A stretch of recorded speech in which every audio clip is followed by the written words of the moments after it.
Assalamualaikum warahmatullahi wabarakatuh. Perkenalkan, nama saya Dinda Deswignanti, NPM 2021010042, Prodi Hukum Keluarga Islam semester 6 kelas C.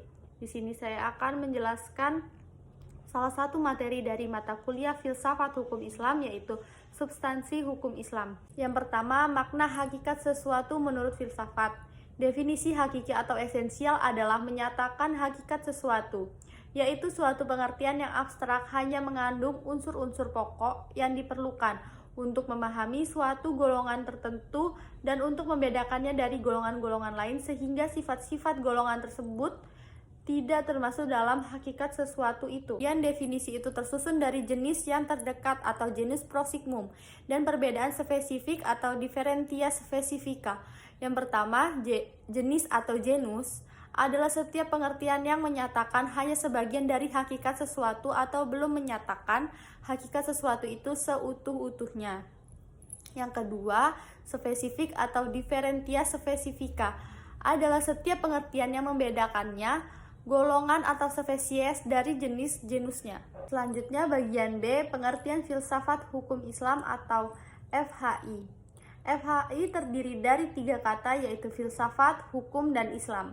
Yang pertama, filsafat hukum adalah pengetahuan tentang pemikiran mendalam, sistematis, logis, dan radikal tentang berbagai aturan yang berlaku dalam kehidupan manusia, baik aturan bermasyarakat maupun bernegara.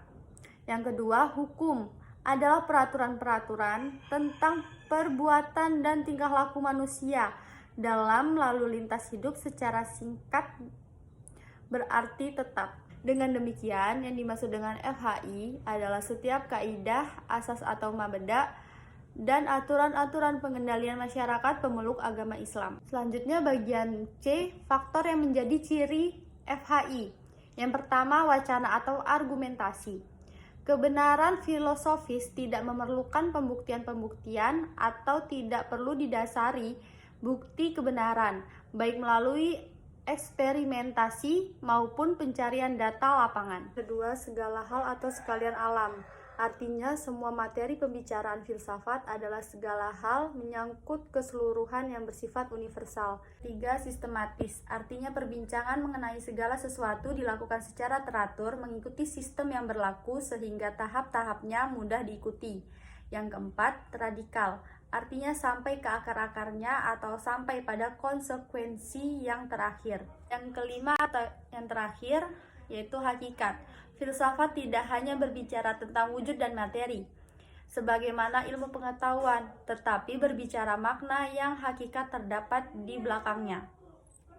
Berdasarkan 5 ciri tersebut, dapat diambil pemahaman bahwa filsafat merupakan kebebasan berpikir manusia terhadap segala sesuatu tanpa batas, dengan mengacu pada hukum keraguan atas segala hal. Yang terakhir, bagian D, segala hal yang dipikirkan oleh filsuf berkaitan dengan hal-hal berikut. Yang pertama, berhubungan dengan sesuatu yang bersifat metafisik yang tidak dapat dilihat.